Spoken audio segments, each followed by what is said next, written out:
Hello everybody, welcome to K Lakshminayeshwari YouTube channel. నాకు కొన్ని వీడియోస్లలో comments వస్తూ ఉన్నప్పుడైతే ఏంటి ఇలా కూడా కామెంట్స్ పెడతారా అని అనిపిస్తుంది. అది నా వీడియోలలో కాదులేండి, వేరే వాళ్ళ వీడియోలలో. నేను ఈ వీడియోలో మీకైతే కొన్ని విషయాలు అయితే షేర్ చేద్దాం అనుకుంటున్నాను. అది ముఖ్యంగా ఆర్మీ పర్సన్స్ గురించి అండి. కొంతమంది వీడియోస్లో అయితే చూశాను, ఏం ఊరికే చేస్తున్నారా, డబ్బులు వస్తుంది కదా, వాళ్ళకేం లక్షల లక్షల జీతాలు వస్తున్నాయని అంటున్నారు. కడుపుకు అన్నం తినే వాళ్ళైతే ఇలాంటి కామెంట్స్ అయితే పెట్టరండి. ఎందుకంటే ఎన్ని లక్షలు వచ్చినా కానీ బయట వేరే జాబ్ చేసుకున్నా చేసుకున్నా కానీ అక్కడ కూడా వస్తాయండి లక్షలు లక్షలు, రాకుండా ఎవ్వరికీ ఏముండవు. కానీ ఆర్మీ పర్సన్ అంటే ఒక ప్రౌడ్ ఫీలింగ్ రావాలా మనకి. తను మన కోసము, మన దేశం కోసము సేవ చేస్తున్నాడు, డబ్బు కోసమే చేస్తున్నాడు అనే ఫీలింగ్ కాదండి.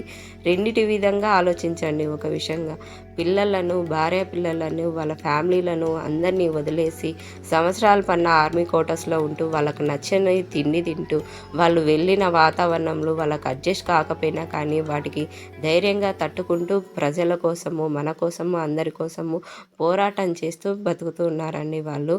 అలాంటి వాళ్ళను మనం ఏమి అనకపోయినా పర్లేదు, ఒక మంచి మాటగా మీరు చేస్తున్న వాటికి సెల్యూట్ చేయాలి అనేంత గర్వంగా మనం చెప్పుకోవాలి. కానీ ఆర్మీ పర్సన్ తక్కువ చేసి ఒక్క మాట కూడా అనకూడదు అనేసి నా ఉద్దేశం అనమాట. ఆర్మీ క్వార్టర్స్ చూస్తున్నారు కదండి, కొన్ని బిల్డింగ్స్ అయితే ఎలా ఉన్నాయంటే అవి పడిపోతాయేమో అనే విధంగా ఉన్నాయన్నమాట. ఇంకొన్ని బిల్డింగ్స్ అయితే చాలా బాగున్నాయి. ఎందుకంటే పాత బిల్డింగ్స్ ఇంకా ఏం చేస్తాము, ఫ్యామిలీస్తో బయట పెట్టారనుకోండి వాళ్ళకి చాలా డేంజర్ అవుతుంది. కొంతమంది ఫ్యామిలీస్ తెచ్చుకుంటారనమాట ఇక్కడ. ఎందుకంటే ఫ్యామిలీస్ కొంతమంది బయట వాళ్ళ సొంత ఊర్లో ఉండలేరు, హస్బెండ్ని వదిలిపెట్టి ఉండాలంటే నిజంగా చెప్తున్నానండి, ఒక్కరోజు కూడా మా హస్బెండ్ని వదిలిపెట్టి ఉండాలంటే నాకు ఏడుపు వచ్చేస్తుంది.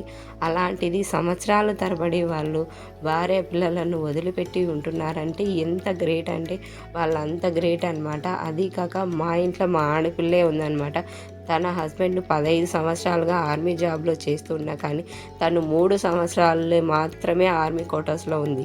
మిగతా సంవత్సరాలు మొత్తము వచ్చేసి తన ఊర్లోనే ఉండి తన పిల్లలను చూసుకుంటూ తన అత్త మామల దగ్గర ఉంటూ చాలా మటుకైతే ఓపికగా సహనంగా భరిస్తూ ఎవరు ఏమంటున్నా కానీ తను చాలా గర్వంగా ఫీల్ అవుతూ తనకి ఎలాంటి లోటు ఉందో ఏమో, తను మనసులో ఎలా అనుకుంటుందో ఏమో నాకు తెలియదు కానండి, నేను తను వాళ్ళ హస్బెండ్ దగ్గర ఉంటే ఎంత బాగుంటుంది అని అయితే నేనైతే చాలా రకాలుగా అడిగాను. లక్ష్మి వెళ్ళొచ్చు కదా, అక్కడ ఉండొచ్చు కదా అంటే పిల్లల చదువు విషయంలో కొంచెం ఒక్కోసారి మీ అన్న రానికి నైట్ డ్యూటీలు పడతాయి రాసి, పిల్లలకి హెల్త్లు బాగాలేకపోతే వాళ్ళని చూసుకోవాలన్నా కానీ నాకు ఇబ్బంది అవుతుంది.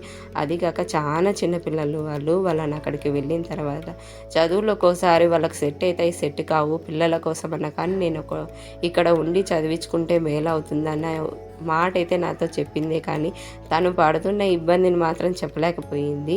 తను ఎంతగా ఇబ్బంది పడుతూ ఉంటుందో తనకే తెలుసు అనమాట. అంతగా తను చాలా బ్రేవ్గా ఉంటుంది. ఆర్మీ పర్సన్ భార్య అంటేనే ధైర్యంగా ఉండాలంటారు. అంత ధైర్యం ఉండేది మా ఆడపిల్ల అనేసి నాకు అనిపిస్తుంది. అలాగే ప్రతి ఒక్క ఆర్మీ పర్సన్ వైఫ్లు కూడా చాలా, అంటే వాళ్ళు ఆర్మీ పర్సన్ పెళ్లి చేసుకున్నారంటే అంతో ఇంతో వాళ్ళకి ధైర్యం ఉంటుందన్నమాట. అంత ధైర్యంగా ఉన్న వాళ్ళకి మనం సపోర్ట్గా ఏం మాట్లాడాలి, మీరు చాలా మటుకు చేస్తున్నారు, మీలాంటి వాళ్ళు ఎవ్వరూ ఉండరు అనే విధంగా మనం మాట్లాడాలి. కానీ వాళ్ళని తక్కువ చేసి మాట్లాడితే ఏమొస్తుందండి, మనకి ఏమీ రాదనమాట. నేను అక్కడ ఒక 2 రోజులు ఆర్మీ క్వార్టర్స్లో వాళ్ళు పెట్టే ఫుడ్ తినలేకనే నాకు అసలు అన్నమే వద్దురా బాబు అనే రకంగా అనిపించింది. మనం స్టోర్ అన్నం ఎలా తింటామో వాళ్ళు కూడా అలాంటి ఫుడ్డే తింటున్నారు. ఎలాగా అసలు టేస్ట్ లేదు, ఏం లేదు. ఒకవేళ వాళ్ళు చేసుకోవాలనుకున్నా కానీ వీళ్ళు జెంట్స్ వాళ్ళకు టైం కూడా ఉండదండి. మార్నింగ్ ఎప్పుడో లేచి డ్యూటీలకు వెళ్తూ ఉంటారు. వచ్చిన తర్వాత ఫుడ్ ప్రిపేర్ చేసుకోవాలన్నా క్వార్టర్స్ ఉండాలి. కొంతమందికి చెప్పాలంటే అసలు క్వార్టర్స్ కూడా ఇవ్వరనమాట. ఎందుకంటే అక్కడ వేరే రూమ్స్ లేనప్పుడు వాళ్ళైనా కానీ ఎలా ఇస్తారు. ఒకవేళ బయట పెట్టుకోవాలన్నా కానీ ఫ్యామిలీని సొంత అమౌంట్తో పెట్టుకోవాల్సిన ఫ్యామిలీస్ కూడా ఉంటాయి. అలాంటి టైంలో కూడా ఉంటాయన్నమాట. ఒక్కోసారి 3 ఇయర్సే వాళ్ళ క్వార్టర్స్ ఇస్తారు, 3 ఇయర్స్ ఇవ్వరు అనమాట. బయట ఫ్యామిలీలు పెట్టాలంటే చాలా డేంజరు, ఎప్పుడు ఏం జరుగుతుందో కూడా తెలియని పరిస్థితుల్లో కూడా కొన్ని ఏరియాలు ఉంటాయన్నమాట. అలాంటి వాటినన్నిటిని తట్టుకోలేకనే కొంతమంది ఫ్యామిలీస్ ఇంటి దగ్గరే పెట్టేసి వాళ్ళు జాబ్కి వెళ్తూ ఉంటారు. 3 months వాళ్ళు జాబ్ చేయనీకి వెళ్ళి 1 month మనకి ఇంటి దగ్గరికి రావాలనుకున్నా కానీ, వాళ్ళు బుక్ చేసుకున్నా కానీ, కొంచెం రిక్వెస్ట్గా అడిగినా కానీ ఒక్కోసారి వాళ్ళకి లీవ్స్ అనేటివి క్యాన్సిల్ అయిపోయి ఒక్కోసారి 6 నెలల వరకు కూడా అక్కడే ఉండాల్సింది వస్తుంది.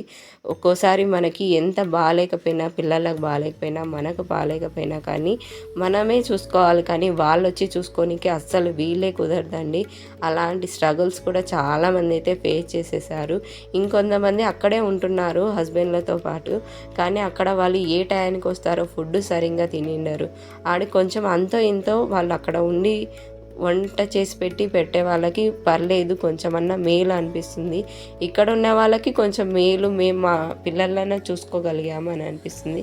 కానీ వాళ్ళు మాత్రం ఎంత స్ట్రగుల్ ఫీల్ అవుతూ ఉంటారో వాళ్ళకే తెలుసు అనమాట. మనకు అసలు ఏం తెలియదు అనేసి నా ఉద్దేశము. అలాంటి వాళ్ళకి మనము చాలా రెస్పెక్ట్ ఇవ్వాలనేసి నా ఉద్దేశం అనమాట. అలాగా మా ఇంట్లో మాత్రము పెళ్లి కాక ముందుకు ఎవ్వరూ లేరండి ఆర్మీ పర్సన్స్లో.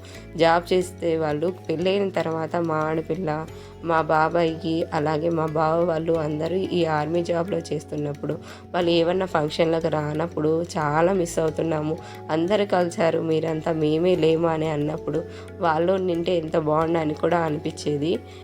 ఇంకా మేమైతే షిరిడీ నుంచి అంటే నాసిక్ నుంచి నాసిక్ కోటాస్ అండి ఇంతసేపు మీకు చూపించినట్టువి. ఇంకా మేమైతే నాసిక్ నుంచి బయలుదేరేసి ఇంకా మన్మాడ్ స్టేషన్కి అయితే వచ్చేసాము. నాసిక్ రైల్వే స్టేషన్లో ఫుల్గా అయిపోయారండి, చాలామంది అయిపోయారు.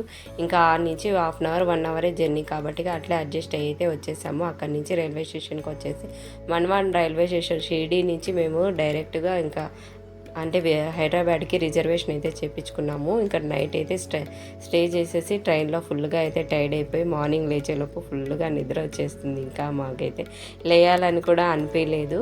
ఇంకా మార్నింగ్ అయితే 8 o'clock అయితే హైదరాబాద్లో దిగేసాము. మార్నింగ్ టిఫిన్ అయితే ఇడ్లీ తిన్నాము. ఇంకా ఆఫ్టర్నూన్కి అయితే లంచ్కి అయితే బిర్యానీ అయితే చేసి పెట్టారు మా చెల్లెలు వాళ్ళ ఇంటికి వెళ్ళాము. మా అత్త వాళ్ళు 5 మంది అనమాట, అక్క చెల్లెళ్ళు. వాళ్ళకి ఇద్దరిద్దరు కొడుకుల్లాగా అందరికైతే ఇద్దరిద్దరు కొడుకులు అయితే, వాళ్ళల్లో సగం మంది అయితే ఇక్కడైతే అందరూ కలిసారు. అన్నదమ్ములంతా ఫుల్గా ఎంజాయ్ చేశారు. ఇంకా మేము కూడా మా అక్క చెల్లెళ్ళము అందరం అయితే సరదాగా మాట్లాడుకుంటూ బాగా కబుర్లు అయితే చెప్పుకున్నాము. ఇంకా మా పిల్లలు కూడా, మాకు కూడా ఇద్దరిద్దరు పిల్లలు, వాళ్ళకి ఇద్దరిద్దరు, మాకు ఇద్దరిద్దరు పిల్లలు. ఇంకా అలాగైతే చాలా అయితే ఫుల్గా ఎంజాయ్ చేసాము. ఇక్కడ 2-3 రోజులు ఉండింటే చాలా బాగుండని కూడా అనిపించింది. అప్పుడే వచ్చేస్తున్నామే, ఇంకా కొన్ని రోజులు ఉండింటే చాలా బాగుండిండు, చాలా రోజులు అయింది అందరం కలిసి ఉండక అని కూడా అనిపించింది. ఇంకా ఏం చేస్తాము, ట్రైన్ రిజర్వేషన్ అయితే బుక్ చేసుకున్నాము. ఇంకా మేము నంద్యాలకి అయితే రిజర్వేషన్ బుక్ చేసుకున్నాము అనమాట, హైదరాబాద్ నుంచి నంద్యాలకి. ఇంకా అందుకనేసే రావాల్సి వస్తుంది. ఇంకా అది కాక చాలా టైం అయిపోయింది. ఫుడ్ కూడా అసలు తినలేదండి, నాకైతే అస్సలు తినాలనిపించలేదు, వదిలేసి వెళ్ళిపోతున్నానన్న ఫీలింగ్తో. ఒక 2-3 రోజులు ఉండింటే కొంచెం ఎంజాయ్ అన్నా చేసిండింటే నాకైతే అలా అనిపించేది కాదు. ఇంకా మా అక్క అంటే మా చెల్లెలు వాళ్ళైతే బాక్స్ అయితే పెట్టించేశారు ట్రైన్లో తిన్నామనేసి. ఇంకా ట్రైన్లో అయితే తిన్నాంలే అనేసి అలాగే బాక్స్ అయితే ఇప్పించుకొని వచ్చేసాను. ఇంకా ట్రైన్లో కూడా నిద్రపోయేసి మళ్ళీ మార్నింగ్కి అయితే మేమైతే దిగేసామన్నమాట. నంద్యాలలో దిగేలోపు 6-6:30 అట్లా అయ్యింది. ఇంకా అక్కడి నుంచి మళ్ళీ నంద్యాల నుంచి మా ఊరికి వచ్చేలోపు ఇంకా మాకి 8-8:30 అయింది. ఇంటికి వచ్చి చూస్తే ఎలా ఉందంటే మా ఇల్లు అంత దుమ్ము పట్టిపోయింది, చాలా అంటే చాలా దుమ్ము పట్టిపోయింది. ఒక్క వారానికే నా ఇంటి ఇలాగ అయిపోయింది. అది కాక ఇంటి మీద కూడా దిగులైతే నాకైతే చాలా ఎక్కువ అయిపోయింది. వారమైంది, వామ్మో వారం రోజులైంది ఇల్లు వదిలేసి, ఎలా ఉందో ఏమో అనుకుంటూ ఉన్నాను. అలాంటిది ఆర్మీ పర్సన్స్ 3 నెలలు 6 నెలలు ఒక్కోసారి అక్కడే ఫ్యామిలీస్ పెట్టినప్పుడు రానికి కూడా వీలు కుదరదు. అలాంటి వాళ్ళని మాట్లాడేటప్పుడు 1-2 సార్లు ఆలోచించి కామెంట్స్ వేరే వాళ్ళ వీడియోలలో పెట్టాలని నేనైతే అనుకుంటున్నాను. బ్యాడ్ కామెంట్స్ పెట్టే వాళ్ళని తీసుకెళ్ళి ఆర్మీ కోటర్స్ బార్డర్స్లో పడేసి వాళ్ళకి డ్యూటీస్ వేస్తే కానీ వాళ్ళకు బుద్ధి రాదని నేనైతే అనుకుంటున్నాను అనమాట. ఒక్క 3 నెలలు చేపియండి, సర్లే నీకేవో సినిమాలో చింతపండు రేగొడతారు కదా, అలాగైతే వాళ్ళకి డ్యూటీస్ వేస్తే బాగుంటుంది. ఓకే అండి.